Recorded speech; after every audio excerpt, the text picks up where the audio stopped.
Welcome to CramerSez. CramerSez. Be part of the show at CramerSez.com. Interact on Twitter at CramerSez. Now, CramerSez. Welcome. My name is Kramer. This is the CramerSez podcast. We are live and glad to have you here. It's another Monday night, right? Is that right? We're still on Monday? Yeah, we're on Monday, right? No, we're on Wednesday. Everybody lost 2 days this week. That's how it goes. Hey, if you're interested, if you're watching us on Instagram or any of the other platforms, we're on Twitter, Twitch, YouTube, and Rumble. Just search for CramerSez, CramerSez. Phone lines are open at 877-619-3899. Here in just a moment, we'll let your fingers do the walking, and then you and I can do some talking. Before that happens, though, let's get to the housekeeping. CramerSez Live, by popular demand, is moving to 8 p.m. beginning next Monday night. So mark your calendar, call your friends, send up smoke signals, whatever you got to do. But that's what's happening. So we're moving to Monday nights, 8 p.m. I'm sorry. It's been a long day. It's been a long week. We are moving to 8 p.m. weekdays. And from time to time, I won't do a Friday show because my wife likes to go out and she likes to have a life. For those of you who have asked, there's a bunch of people that called in and they keep saying the same thing. Well, what do we do? And how do we get a hold of our people? You know, I hate to tell you this, guys, but Google is free. Bing is free. Tusk is free. And I prefer that you use Tusk because it's a great service. They always say, though, that Google's free. I just want to let you know that. Google's free. You can find this information on your own. But just in case you don't want to go to the effort of that, if you want to reach out to your congressman or your senator, go to house.gov or senate.gov. All the information is there about how to contact your representatives, whether it be your congressional members or your Senate representation. You can get it there at house.gov and senate.gov. You can also call the White House. My producer found out you can actually call the White House. That's the switchboard number is 202-456-1414. And you can also leave a comment. Now, what I will tell you is that those are monitored. Don't make any threats. Don't be goofy. Don't cause a problem because they will come knock on your door. They've got people. That's their only job. You can leave your comment at 202-456-1111. Again, phone lines open. 877-619-3899. There's a new movie that came out. I shouldn't say new movie. It's a new movie to me. And it's by a group that I was just introduced to, and I had the opportunity to watch it today, and I suggest if you get the opportunity that you go back and do the same thing. It's free to watch, and if you're uneasy about leaving your email address, just leave a fake email address. Come on, people, you got to think smarter. Or get a burner account. Don't use your own account. Go get a Frank Johnson at Outlook.com account or something. That way you can feel free to pilf the internet of free goodies. The movie is called The Great Reset, The Greatest Reset. It was made by a group down in Florida. They're super excited about it, and I want you to take a look at it. Here's the trailer. The Great Reset, the globalist agenda, a relentless march towards tyranny where ordinary people are mercilessly crushed.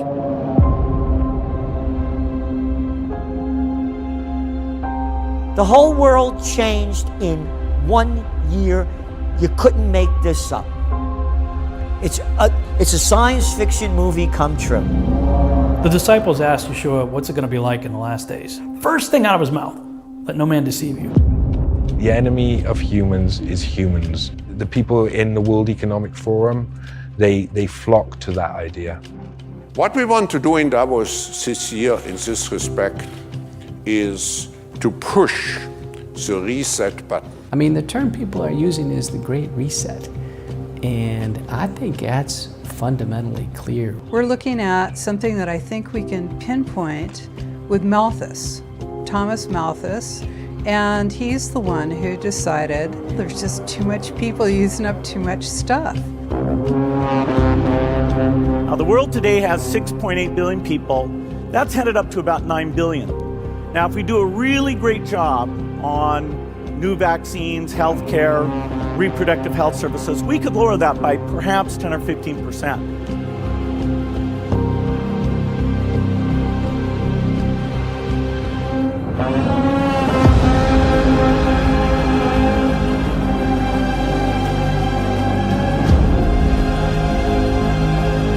This vaccination program cannot be about COVID. It cannot.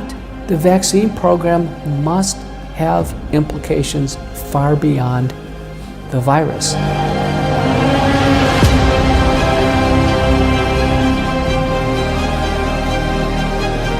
The stakes are higher than they've ever been. It's at like an existential crisis for the species.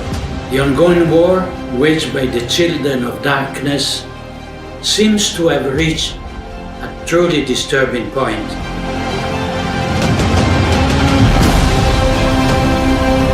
In my mind, it points to the conclusion that this new world order that they keep talking about for the future is here.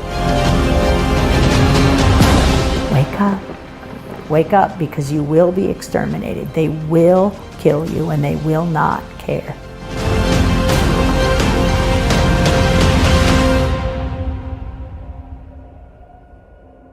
May this be the beginning of the true greatest reset.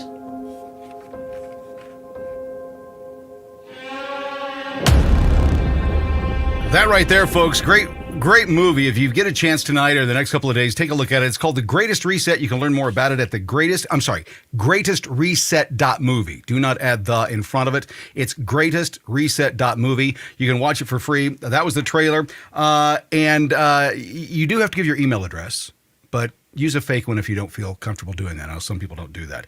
Let's go to the lines. We've got our first caller here. You're live with Kramer Says. What's your name? Where are you calling from? Is this me? That is you. Okay. My name is Jason. I am from Tennessee. Jason from Tennessee. What's on your mind tonight? Just recent issues. I'm sure, obviously, you've seen the shit happen in Nashville. A little bit. Yep. Yeah. What's your thoughts on that? I have watched my state, especially at the west end of it, slowly turn blue. Tennessee is normally a ruby red state. You're right. And Tennessee is normally a ruby red state. And over the past 3 years, you could see like people moving out of Democrat states. They're moving here, and a lot of things are changing. Well, the changes that have taken place in Tennessee over the last 5 to 6 years happened way before the issues in California. So it was turning blue or leading blue, but it's all from the same areas, right? It's from the large blue cities. It's from Nashville. It's from Lexington. It's from the larger cities that have gone blue, have large colleges or universities nearby. They're all indoctrinated. I've noticed exactly. that. Exactly. So my thoughts. I think that I think what's happening in Nashville is a mirror of what's happening across the nation.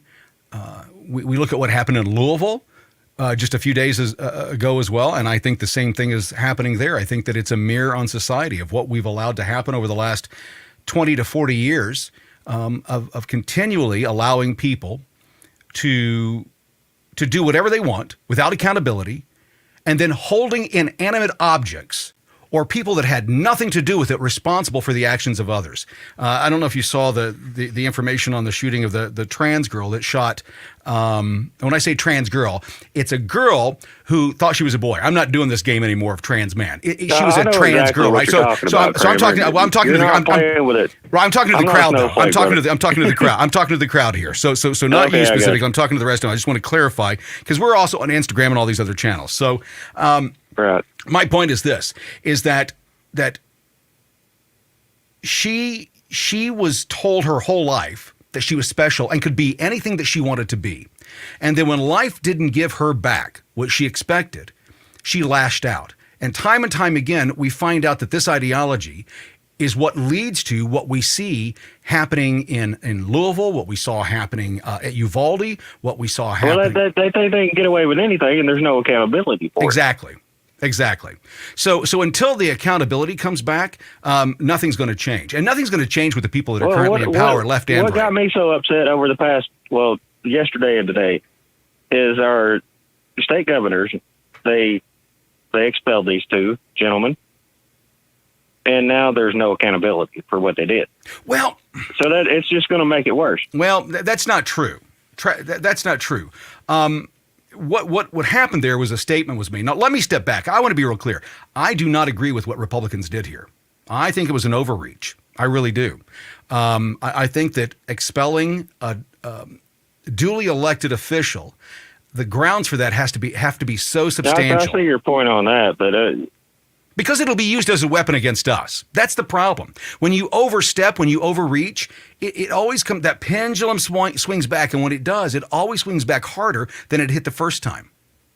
And that's what should they have done? Just let them stand there with a bullhorn and disrupt proceedings the whole time? They should have censured them. Censured them. Not censored. Censured. Well, you can't censor somebody with a bullhorn.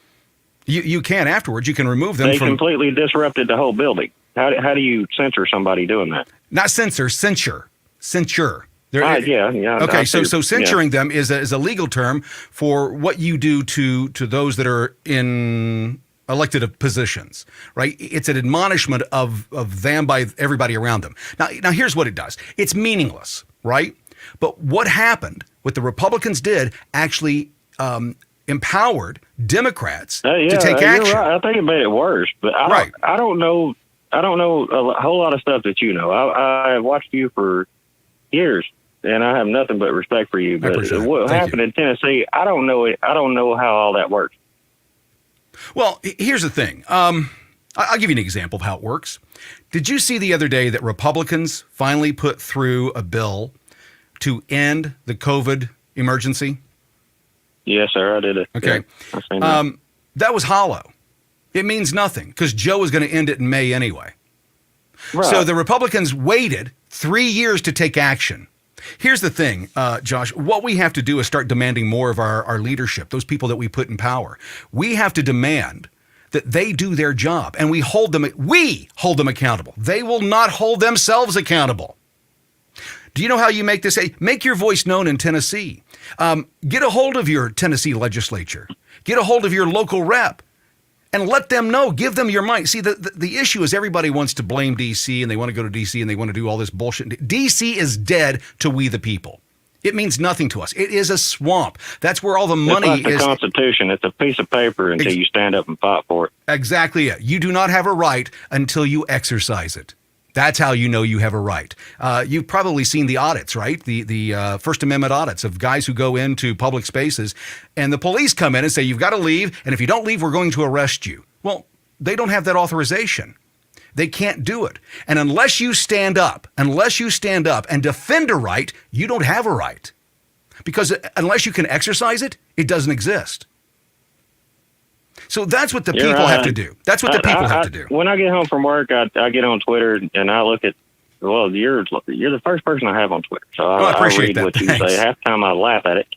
That's the point, right? Well, let me interrupt you real quick on that, and then I'll let you go on. The one thing that Democrats cannot handle, they will fight you in the streets. They will duke it out with you. They will get as violent as you want to get. But one thing that they cannot stand is to be ridiculed, made fun of. That's it. So go ahead. It's not hard to make fun of them. I mean, they talk out of their ass every time they open their mouth. I agree. I work 7 days a week, literally. I get home and I catch up on the news and shit, and I don't even watch TV anymore. I just look at my phone and I end up going to bed. But I wasn't even a political person until like 2019, 2018, somewhere around in there, when I seen shit wasn't making sense. Well, like what? Explain that to me. You know what I mean? Because that's interesting to me. I've been a political person for the last 10, 15, 20 years really, but really deep into it for the last 10, 15. What made you start taking action and start paying attention? What was that one catalyst? I can't think of one particular thing. Just, everything. Just everything slowly kind of adding up. You know what I mean? And I knew Trump wasn't going to win before he lost, and I still don't think he lost. Don't make fun of me all you want. Yep. I don't care. That election was fucking stolen. I don't care who you are. You can argue with me till the day I die. I will never ever agree to it. That was no. Yep. And the fact that they won't let us look into it, the fact that they're hiding everything, and they say, well, no, it's a threat to democracy if we find out for sure. If we open it up and look in the box, it's a threat to democracy. Well, you might remember me if I say this one word. They're democracy. I'm that dude. Okay, I know who you are now. Yeah, Democracy. Yeah, I got you. Yep. Yeah, you may not. I don't know. I know. I remember that. Okay. Yep. Yeah, I was kicked off a few platforms because I was, I've always took your advice. Speak up. Yep. If you feel it, say it. And yeah, I've been this is my fourth Twitter. Wow. Funny fart. Yeah. Yep. Elon finally let me back on. I've been a good boy. Well, and that's the thing. No, well, let me ask you this, Josh. You go back on and you're acting. Jason. I'm sorry, Jason. Wrote that down wrong. I'm terrible about names. I did get it that you're from Nashville, though. Okay, so Jason, here's the thing: is that I refuse to be good. I refuse to follow guidelines that are restrictive of my First Amendment rights. Well, it's their platform. Then kick me off of it. But I'm not gonna shut up. We've been told for the last several years that they can do whatever they want. They can kick anybody off of these platforms because it's private property, right? Well, that doesn't fly. And the reason it doesn't fly is because these entities have become no different than the telephone, right? Verizon's not going to jump in on this call and tell you that you've broken a Verizon community guideline. They can't terminate this phone call. Do you know why? Because Congress stepped in when they were doing it back in the 40s, in the 50s when they were doing it. When Ma Bell was clamping down on everybody, they enacted common carrier laws. So it's my mom used to tell me stories about that. I mean, you could go out in public and they just run you off if you try to protest. I mean, that was, back when Tennessee was halfway racist. Yep. Well, here for a while, it was more than halfway. Yeah, trust me, I know. But isn't it interesting? You're right about it. I was listening to your other show, how Democrats move north. And then what happened was it wasn't Democrats moving north. It was that the South was inundated during the 70s from Northerners moving south for jobs. And they changed the culture. Right, yeah. Yep. They changed because we were part of it. My parents moved to Houston. My dad got a job in Houston in 76, 75, 76, something like that. We were there just shy of 2 years. But it was Northerners moving south for jobs because you couldn't find jobs in the North. And so all these conservatives moved south. I was down at her house and I was watching your show. I think it was may have been Monday night. I can't remember. You were talking to somebody about that, and my mom was listening to it. She was in the kitchen. And I had the phone wide open. They're like, "Hey, you're right about that." So that's pretty cool. Well, the Southern strategy was never put in place. They talk about it and they like to bring it up. Democrats like to say that the Southern strategy turned everything around and turned all of those, all of the racist into Republicans overnight. Now, here's what's interesting: when you know your history, it didn't happen. They completely flipped it. Yeah, it didn't happen. It did not. It and never it's not happened. Even true. No, it's a lie. It's all based on a lie. Jason, let me ask you this.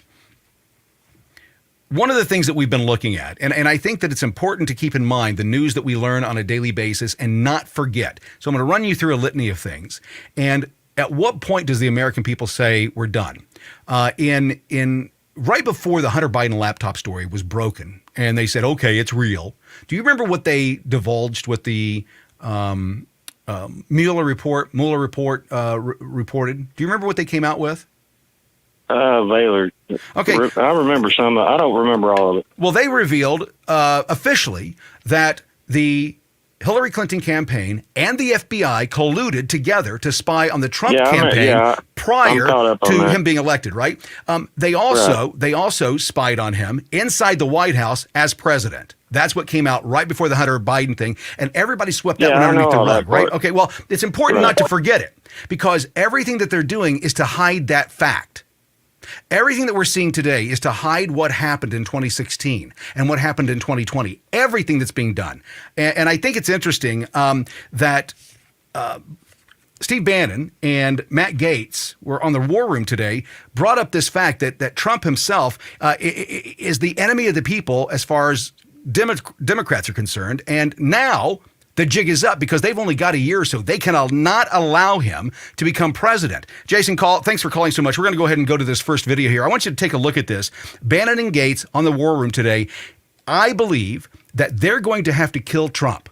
I think they're going to have to do it. I think that's what that's the only option that they have left. They've tried to muddy him up. They've tried to bloody him up. They've tried to do everything else. He's Teflon Don. They can't take him down. So now what's left? What did they do to JFK? We know the CIA, we know the FBI were complicit in the execution, in the assassination of JFK back in 63. There's nothing that would stop them now because everything's on the line. Take a look at this. Administrative state understands right now, and the deep states understands right now, they must defeat Trump. Is there any, for Trump to come back to the White House in 2025 means their destruction, because he is now maniacally focused with smart people. Well, they thought they could like, beat him with leaks before. You see, they thought that they could beat him with this scheme of authorized leaks that they've used for generations to destroy people. And they used to use it to destroy people on the left, and then they brought that tradecraft to start destroying people on the right. And it didn't work with Trump. It actually exposed more of them, and it gave us vectors to chisel away at their authorities, for example, on FISA and other forms of intelligence collection on political campaigns. Now, they're utilizing a very different enforcement regime. They're fusing the criminal justice system with the political system in order to achieve their goals. And usually you see that occurring in third world countries. But now these things that we're used to seeing in some of the poorest places on earth, whether it's the utilization of the criminal justice system to go after political opponents, or whether it's grandmothers getting beat up in broad daylight in the major city centers of our nation, we're starting to look more and more like that. And I think that that's what President Trump is talking about. If America degrades into a third world country, will it really matter what the capabilities of Iran are? Will it really matter if China takes Taiwan? Right. It probably won't. And so we have to rebuild the glory and the patriotism and the capability of this country that is atrophied over the last 4 years. And I think that President Trump is more focused on that probably than any human on the planet Earth. There you have it. And here we are. We are at a pivotal point in our history. No different than right before the Civil War. States are starting to pull back. Politicians are going after each other with the legal system. The exact same things happened back then. Human nature has not changed. I keep saying that everything that I know and everything that I know what's going to happen next. Not because I have a crystal ball, but because I understand human nature and history. What men have been able to justify doing to other men before. What they're able to allocate resources to make sure that the plan they have in place works. And they're allowed, they don't have no problem allowing their fellow man to die, to perish, to lose everything. They don't care. They have an agenda, they have a mission, they have a goal. That's what they're moving toward. And you're not stopping them. I'm not stopping them unless we start speaking up and expecting more from our politicians. Now, I know that there are some that say that the 2024 election is already lost. There's no reason to even try. Why even go? Why even worry about it? Because it's the last opportunity that we have. If this election does not go well, and I'm on the fence. I don't even at the rate that we're going right now, I don't know if we'll even get there. I mean, think about what we've learned here in the last couple of days. What we learned today. What did we learn today? What was the big news? I mean, there's so much information coming out. There are so many things happening. The house of cards is falling. This is what it looks like. It's emergency after emergency after emergency. We found out that we've got boots on the ground in Ukraine. What did Joe say that would lead to? Remember what he said? Yeah, Joe said that would lead to World War III. Not my words. Biden said that. Biden said that what we've just learned about, would lead to World War III. Folks, we are so close to this entire system collapsing. I am not a naysayer. Some people say, well, you're a dark cloud, you're a negative. I am none of those things at all. I'm the happiest, most jovial guy you'll ever fucking meet. The difference is I have information that you don't have. I see what's going to happen because they're telling us what they're going to do. It's not my idea. I'm just telling you what they say is going to happen. Trust them. When rich people tell you that they want you dead, they're going to do everything in their power to make sure that happens. When rich people tell me that they want only 500 million people on the face of the earth and they're taking measures to make that happen, I believe them. It's not a conspiracy theory. Klaus Schwab didn't write the Great Reset just to spend to waste some time leading into COVID. That book was prepared. Listen to this. That book was in print in May, June of 2020. Think about that. He wrote, edited, sourced a book that they said, hey, listen, we've got COVID. It's ravaging our nation. This is in March, right? 2 months later, a book comes out where Klaus Schwab has figured out how to do everything. Hey, we can utilize this to reset the entire planet. Here's my plan. Now, from a logistics standpoint, I can tell you right now, getting a book done that fast and into the bookstores doesn't happen. You don't do it in 2 months. You just don't. Even if you're doing Amazon publishing, where you're not really printing a book and they're printing on demand, it takes more than 2 months.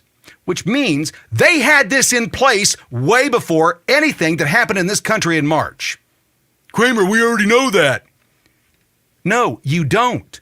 Because you're not putting all the pieces together. As I keep telling everybody, and I had a pretty intense conversation, I'll call it an argument, with a friend of mine, where she says, well, there are all these distractions. Folks, there are no distractions. Everything that's happening in our nation right now is planned. Everything. Oh, Kramer, not everything. Yes, everything. Have you noticed the rash all of a sudden of mass shootings? 2 in 1 week?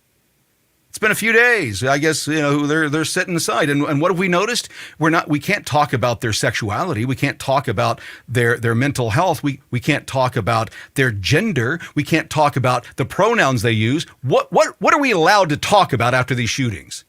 We can't talk about their political stance. We can't talk about their ideology. What can we talk about? The only thing that we can talk about is the gun. The gun, the gun, the gun. Why? Because they don't want us armed in 2024. It's that simple, folks. It doesn't get any easier than that. You have to look at what they're doing today for what they want tomorrow. They're setting up today the things that they need so they're ready for tomorrow or the next day or the next day or a year and a half from now. How many mass shootings will it take for the American public, the 80% that will never say no to authority, that will never stand up against authority, the 80% that will never do anything? They're cowards. They choose to be serfs. Kanye was right to an extent that people who refuse to stand deserve slavery. If you refuse to defend yourself, it's your fault you're a slave. If you refuse to run away or do something about it, it's your fault you're the slave. It's easier to complain about the system than actually work against the system. That's what happened to Liz Harris. Liz Harris out in Arizona brought somebody up that said, hey, listen, we got some testimony that there's some shenanigans going on in Arizona and that Katie Hobbs is corrupt. Have you seen this video? It was all over the social media. She says that Katie Hobbs is in bed with the cartels in Mexico. And so today, Liz Harris, who brought this witness forward, gets expelled by the Republicans in Arizona, not the Democrats. Her own party expelled her. Now, they say that it was all fake testimony. Folks, that lady who testified swore an oath to tell the truth. Now, if she didn't tell the truth, go indict her for perjury. It's a crime. You cannot lie. Not once you've taken the oath, you can't lie. And if you do lie and we catch you doing it, guess what happens? You get indicted. You go to jail. It's a crime. Have they gone after the witness? Nope. Nope, they haven't. Have they investigated the claims that she made? No, they have. Oh, they're outlandish. They're outlandish. There's no way that Katie Hobbs is involved with this and this and this and this. It's impossible. Okay, prove it. Look into it. Seems awful odd that they're going after the person that brought the witness forward and not the person who actually perjured themselves potentially. Because that's what it comes down to, folks. White and black. Black and white. Binary. Yes or no. 1-0. That's how it works. Either she lied or she didn't.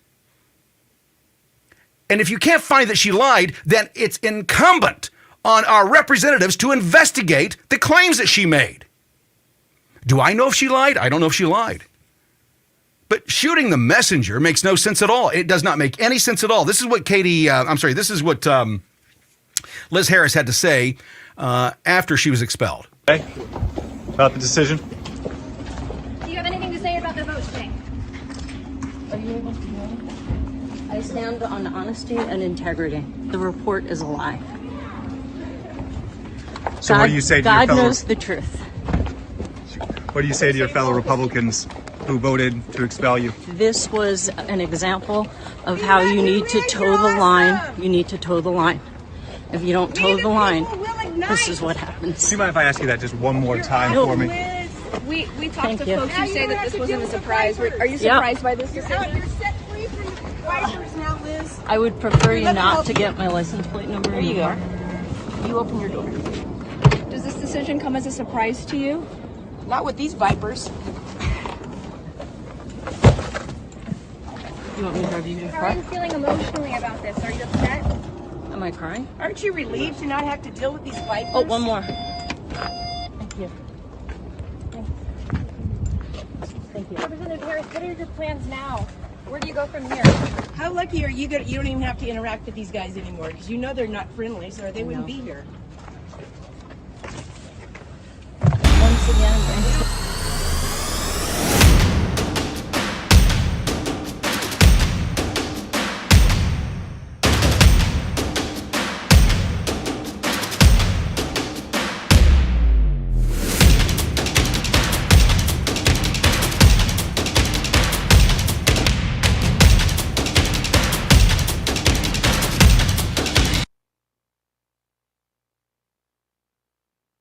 Welcome back to the show. I don't know what's happening there. We got to get that fixed.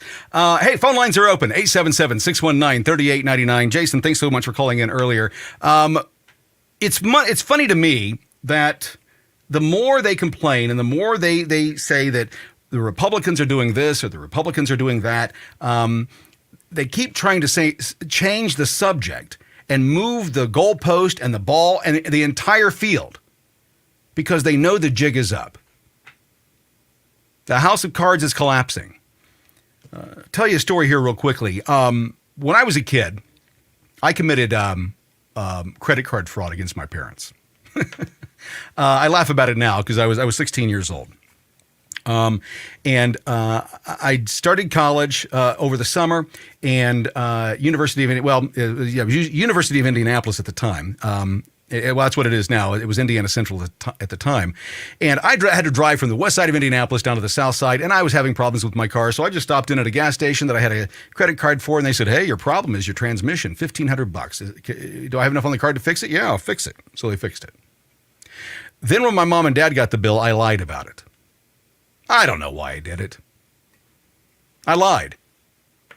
And my dad decided to drive down from the west side of Indianapolis down to Indiana Central and confront this station that had fraudulently charged his card.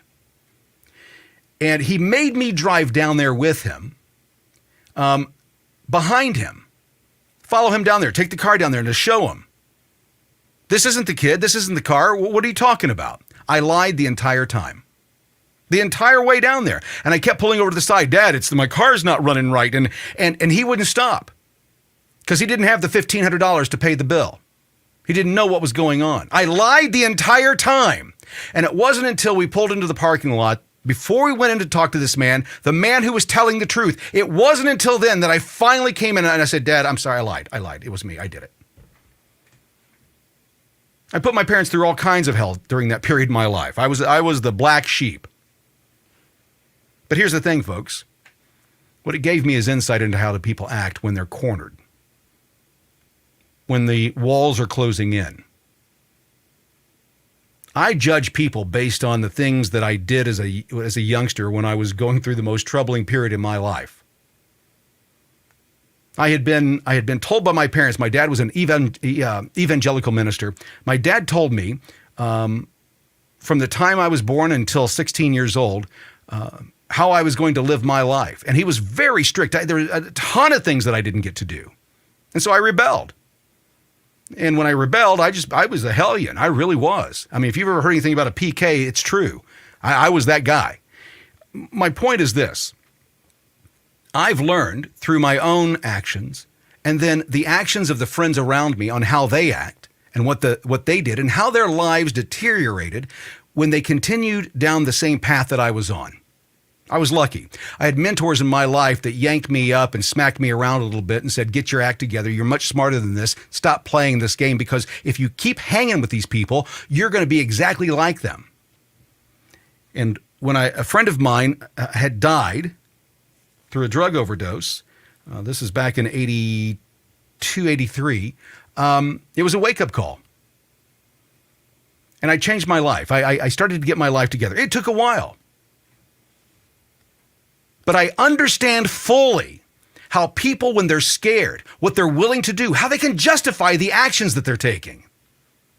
Mike McCormick was on Fox News talking about how Biden led a kickback scheme, and he knows that specifically because he was the stenographer for Biden and actually was the one who wrote down the quote. Listen to what he's got to say here to Fox News. Down on that trip that you're aware of. Thanks for having me on, Jesse. Well, what happened on that trip was Joe Biden was in the front of the plane. My job as a White House stenographer was to be in the back of the plane in the press cabin. And if Joe or a senior administration official came back and did a briefing, and then I would record it and make a transcript. Well, that's exactly what happened. That senior administration official was Jake Sullivan, who's now our national security advisor. So I didn't see anything wrong with it at the time. Years go by. I've left the White House. I'm writing books, and I get a hold of the Hunter Biden laptop from Marco Polo. They're a nonprofit, anti-corruption nonprofit. About a year and a half ago, I started writing a Substack based on what I find. And then I go back over what I knew happened when I was working for Joe. I found the transcript that I wrote about that briefing. That's when Jake Sullivan starts talking about fracking. And because of what I'd read in the laptop and reported in my Substack previously, I'm like, wait a minute. Joe Biden knew Hunter Biden was already on the board on April 18th. Joe Biden knew. He directed Sullivan to go back and talk to the press. This is a conspiracy. This is a crime. This is public corruption. That's what the FBI is supposed to investigate. So I wrote a Substack about it in November. Nothing happened. I went to the FBI and filled out their witness tip line. There's a website. You fill out all these tips, these web directions. I submitted it. If you lie to the FBI when you're submitting a tip like that, you can go to jail. I'm not lying. I'm telling the truth. Joe Biden is lying. Joe Biden is a criminal. That's the bottom line. I don't care if he goes to Timbuktu or Ireland or anywhere. He's a criminal. And I've got the evidence. If they put me in front of the grand jury that's right now seated in Wilmington with Special Prosecutor David Weiss, my testimony becomes the evidence that will put him in jail or will lead to his impeachment. Probably lead to his impeachment first. So you're saying that Joe Biden wasn't going to Ukraine to fight corruption. Joe Biden was going to Ukraine to help the natural gas industry.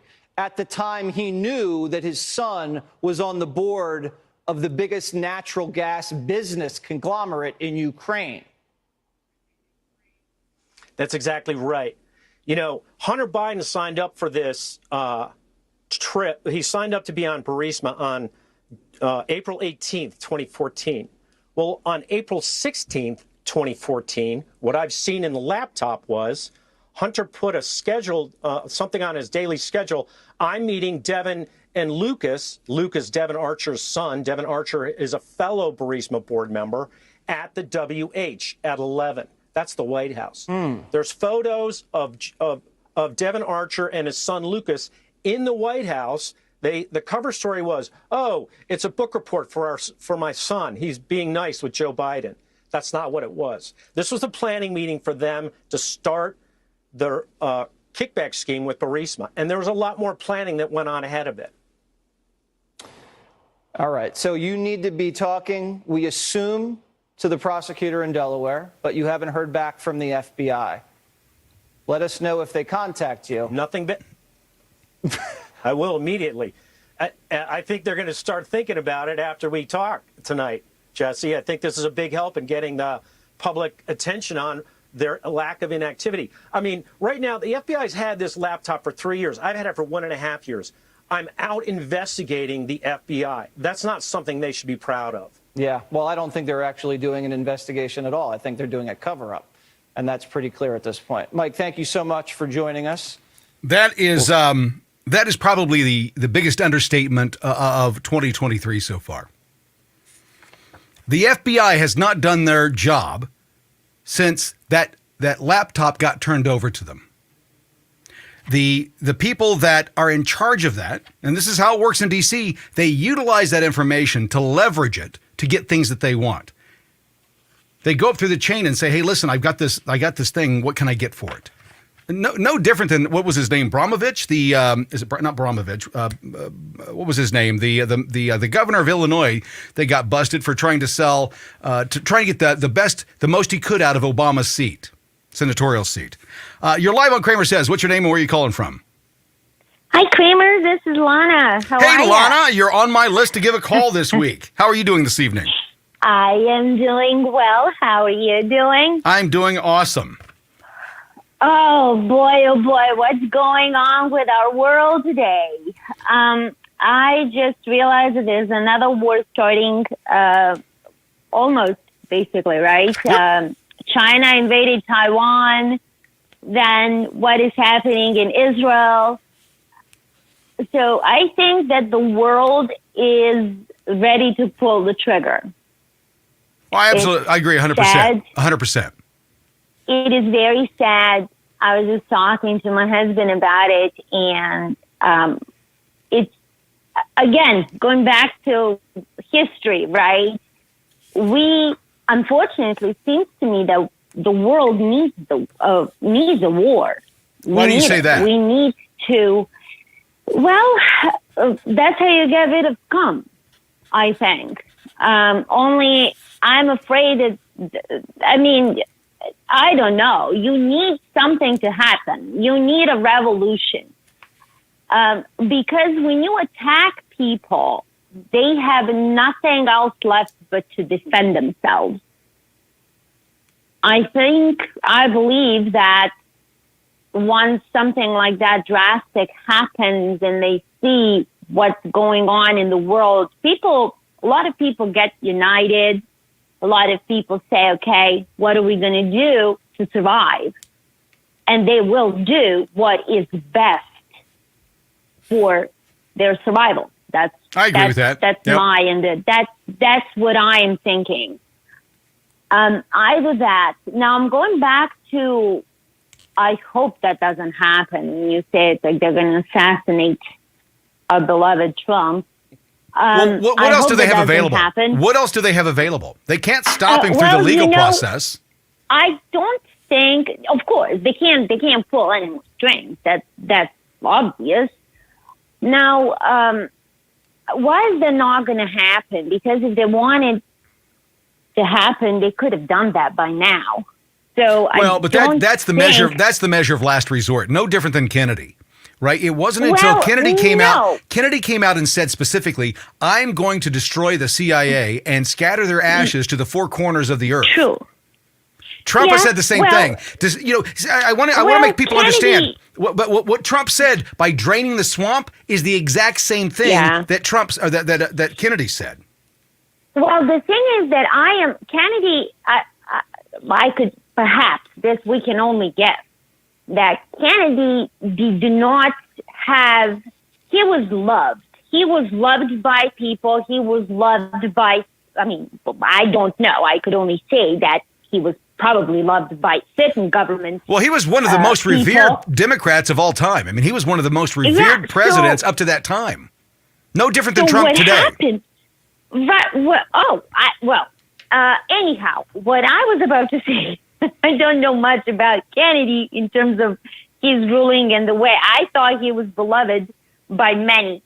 But what I wanted to say is that that Kennedy probably did not know what.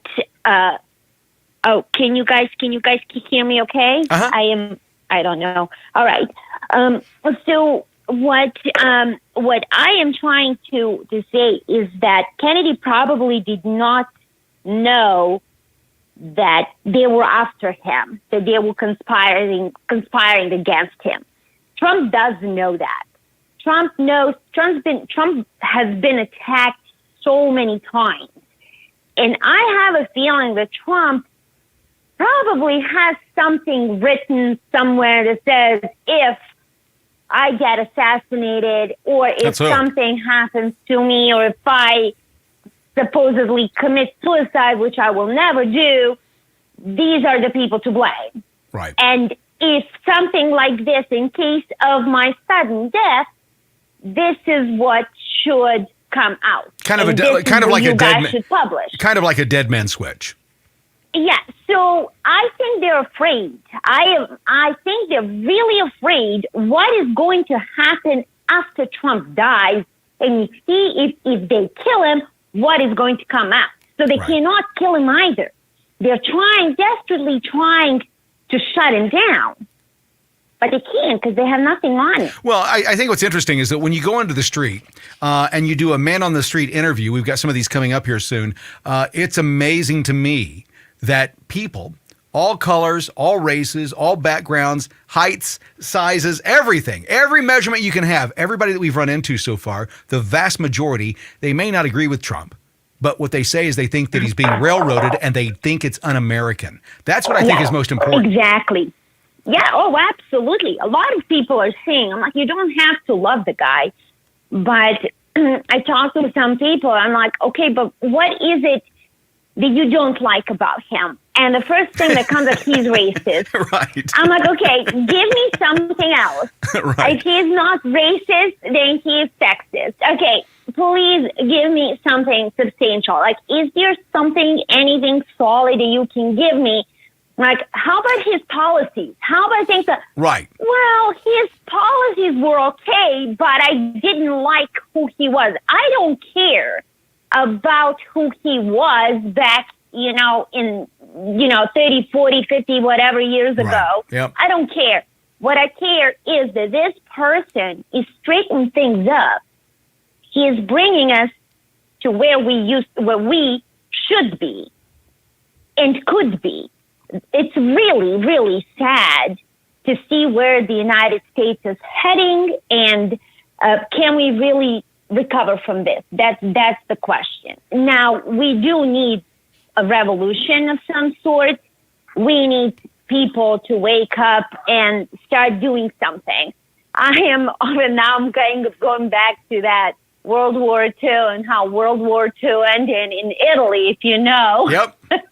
How they actually, what they did to Mussolini and his, not his wife, but she was his mistress, what they did. And I'm afraid that I'm thinking, because people are so pissed off, excuse my language, but I have a feeling that's once that drop makes the water overfill. Well, that's Lana. That's going to happen. Lana, that's the issue at hand here. Is what are they capable of doing? Well, we already know what they're capable of doing. They admitted that 60 years ago, the CIA and the FBI colluded together for the assassination of the president, JFK. Now, to your point, I don't think that JFK knew how far they would go. I think he knew what they were capable of, because he knew these men. These were not strangers to him. These men that took him out, they were his allies, supposedly, right? So I don't think he knew. Yeah. I don't think he understood how far they were willing to go. No. The issue is that today we fully understand that.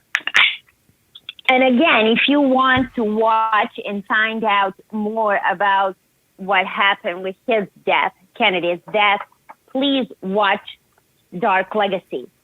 Told you about that show, and I'm saying it again. It's a very, very good show. But yeah, I don't know. I really am thinking that they cannot. I mean, they would love to see Trump dead more than anything. I think that could save their own problems. That would be the best. But I don't think that's going to happen. I hope it doesn't. I hope that they go through this legal process and it blows up in their face. I hope that's what happens. But here's the thing. What we're seeing right now is an escalation of violence across the nation again. The mass shootings have all of a sudden started rearing their ugly heads again a year out from an election, a year and a half out from an election. Again, I look at what they say. When I see, what's his name, Beto O'Rourke down in Texas say, yes, we're coming for your guns, that's probably the most honest Democrat in the country. Because he said exactly what they want to do. And Biden is only honest because he's delusional, because he has dementia. He tells us all the time what they're doing, what they're planning. So when people tell me, my plan is to do this to you, and they're currently in power, I think that they're doing everything they can to execute their plans, and I don't think they're going to stop. So killing Trump being assassinated, I think it's potential. There's a possibility of it, right? Here's the other question. Let's say that doesn't happen, and we get into 2024, and they run through, again, I don't think that they're going to run Biden. I think Biden's going to have to step down before. Something's got to happen, because everybody knows his mental capacity is gone. But question about Biden, what I have, I don't know if you guys noticed, your viewers, have you guys seen how younger Biden versus today's Biden? Oh, you mean the other guy? You mean Biden 1? The other guy? Yeah, the other guy. Who Biden used to be. Yeah. And even his physical appearance is completely different. Well, his skin color is different. He's pasty white, and he doesn't have any earlobes. The Joe Biden I knew that I grew up with, he's got earlobes and darker complected. That's just really strange to me. That's one thing. Second thing, definitely, I don't think that people I hope they're not going to vote for Biden and Kamala again. Well, I don't think they are. Kamala hasn't done anything, so she's not a viable candidate because she's been hidden the entire time. It's my contention. I think that what will happen most likely is that Gavin Newsom will be the guy in 24. Oh, please! I hope not. That's it. That's who it's going to be. I cannot stand the guy. Yep. Like, come on, please! I live in the city that he ruled. Now I live in the state that he rules. It's ridiculous. Like, people, please, if you have any idea and you know how California is looking right now, that is how your country is going to look. Yep. And Preach. It's not worse. It's not worse. I mean, I cannot stand the guy. I really can't. Well, he's a slime ball. Just the way he talks. You know, I mean, think about this. Lana, let me put it this way. If I put a rule in place and then I don't abide by the rule and my excuse is, well, I'm working hard for you, so you have to give me some latitude. Rules are rules. Rules are rules. But you know what pissed me, excuse my language, you're really fine. made me angry. Really made me angry that time when he got in front of the cameras, it was in the middle of the pandemic, and he started saying, I'm sorry, people make mistakes, so I made a mistake. Yep. I'm like, seriously? Like, you go out to one of the most expensive restaurants in the world. Yep. And you spend our money. Our money. Do you know that, per person, let's say, it's like a night of an event, I don't even know how to call it, an experience. Well, I went to, right after that.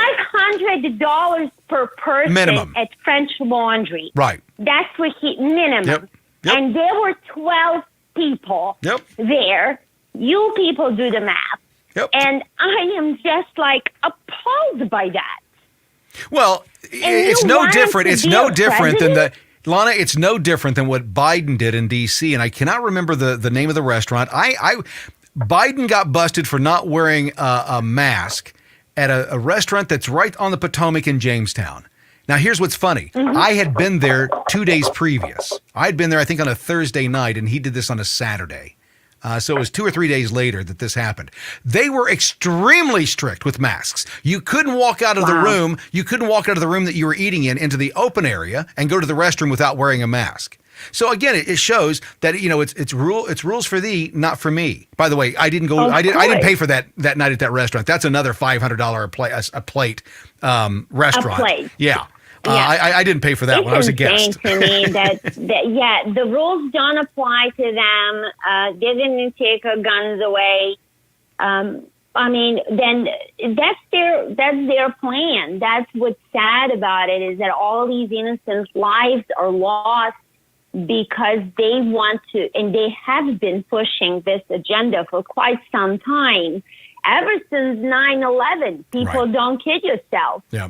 That's 9/11. I remember I was still living in Serbia back then. And when my mom had news on, and she was sobbing. The whole world was crying. Don't kid yourself. It doesn't matter where you were. I mean, unless you were in, Middle East, maybe that's there. Right. They were dancing in the streets there. It's hard to argue that side of the